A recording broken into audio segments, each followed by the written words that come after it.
Hey guys, welcome to the next tutorial of ethical hacking and penetration testing via Kali Linux. I have shown you previously how we can go and use the Java applet method and the PDF file Trojan horses.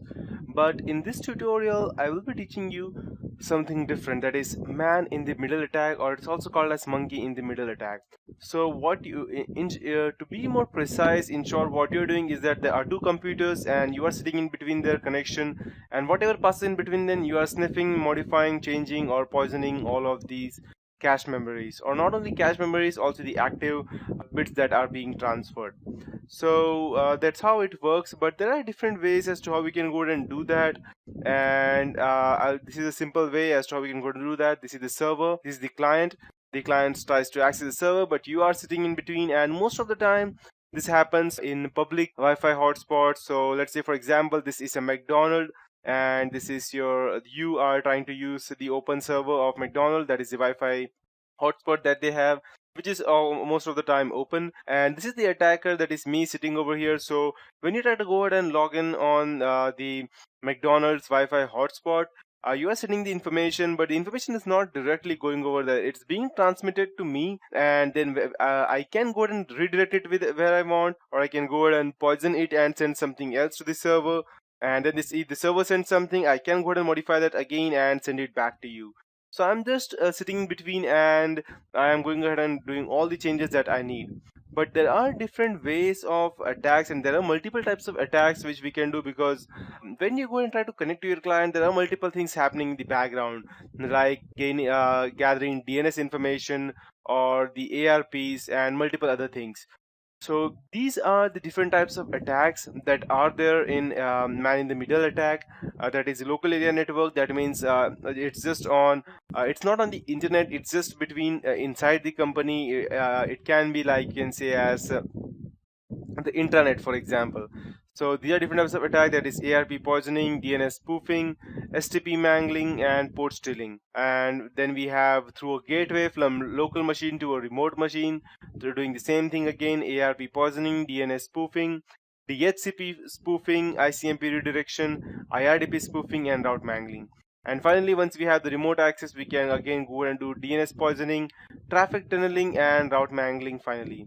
So I would be teaching you some of these stuffs today, and I'll let you know how exactly these works. So we will start today with ARP poisoning, and I'll tell you how this works exactly. This is how an ARP poisoning works. The user is connected to the client and you are in between, so you know what's happening exactly between the user and the server, and the actual data that you pass is never reaches the server. It goes through you, and then it reaches server, and whatever the server reply, and you know what exactly is happening. So whatever you are trying to send, the attacker can go and modify and send something else, and send something else back to you. So for example, if you go and try to access youtube.com, the attacker will go ahead and redirect that traffic to, let's say, for example, any random website, let's say wonderhowto.com or google.com, for example. So it doesn't matter how much time you go and try to visit Google, it will still redirect you to google.com, because it is the attacker what is happening. Or if it's trying to access facebook.com, it doesn't matter even if it's through https website, the person can still go ahead and gain access through that by going ahead and stripping off the SSL from your, that is the security from your 128-bit encrypt. So that's how it works. So let's start with what ARP poisoning is and ARP spoofing is exactly. So you may not be knowing what ARP spoofing is exactly, so I'll just go ahead and define that for you in simple terms. The full form of ARP is Address Resolution Protocol, and ARP protocol is something different, and let me tell you that there are two different things. If you go and search on web, that is ARP poisoning and ARP spoofing.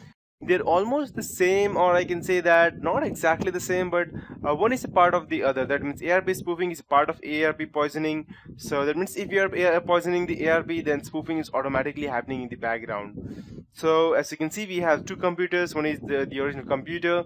This is the server through which it goes, and I am the attacker over here.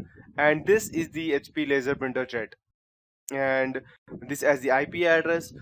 So ARP is a protocol for mapping an internet protocol address, that's IP address, to a physical machine. So it goes ahead and gives a specific IP address to a physical machine, and it is recognized in only the local area network. For example, in IPv4 version, the most common level of IP in use today, an address is 32 bits long, and in Ethernet or local area network, the address, however, for attached devices are 48 bits long, and the physical machine is also known as the media access control or the MAC address. And a table, which is usually called as the ARP cache memory, is used to maintain a correlation between each MAC addresses and the corresponding IP addresses. ARP provides the protocol rules for making this correlation and providing addresses conversion in both directions. So when an incoming packet destined for, let's say, a host machine on a particular local area network arrives at a gateway, the gateway asks the program to find a physical host or MAC address that matches the IP address. So as you can see in the diagram over here, it's asking that who has the IP address of 192.168.0.45. It's asking either of these three computers because these three are the LAN connection right now. So, and the ARP program looks in the ARP cache memory then, and if it finds the address, it provides it so that the packet can be converted to the right packet length, that is 32-bit or 48-bit, whichever it is, and format it and send it back to the machine. If no entry is found for the IP address, ARP broadcast request packet in a special format to all the machines on the LAN to see if one machine knows that it has that IP address associated with it, and the machine will then automatically go ahead and contact back to the originating machine. And the machine that recognizes the IP address as its own returns a reply, so indicating the same. And ARP updates the ARP cache for future reference first, and then sends the packet to the MAC address that replied. So you might be wondering, what is ARP poisoning exactly? So it is that, to be in simple terms, normal hackers lie, and skillful hackers lie very well. And the hackers that are well-rounded, they can lie both to machines as well as people. Lying to people is known as social engineering, and it involves tactics which was detailed at length by convicted hacker Kevin Mitnick, such as posing as a company's employee so that the company's real employees will blab all their secrets freely. But lying to machine involves lots of different techniques, and one of the most commonly used one is ARP cache poisoning, and that is the focus of this tutorial. ARP poisoning enables local hackers to cause general networking mayhem because it's mostly incurable, and every administrator should be aware of how this works. ARP is basically a form of networking roll call. It is a very simple protocol which consists of merely four basic messages. The first is that at the ARP request, computer A asks the network who has this IP address, and ARP reply, as you can see on the diagram over here, that this is my MAC IP address. And then a reverse request by ARP, that is RARP, that is called as, and it is the same concept as the ARP request, but over here the computer A, that is the Jessica's computer over here, it replies who has this MAC address after they have the IP address, and then the computer HP LaserJet printer replies that it has the MAC address. So first it checks the IP address, then it checks the MAC address. So all network devices have an ARP table, a short-term memory of all the IP addresses and MAC addresses, and the device has already matched together. The ARP table ensures that the device doesn't have to repeat the ARP request for the devices it has already communicated with.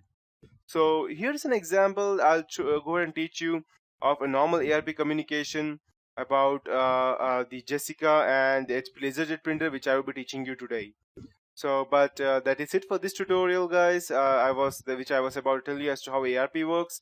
In the next tutorial, I'll be teaching you in detail as to how this works exactly, along with an example. And later on, we would be trying that, and after that, we will go ahead and inject our main viruses inside our software payload, for which we would obviously be needing the ITER which is again takes back to the MITM, that is man in the middle attack.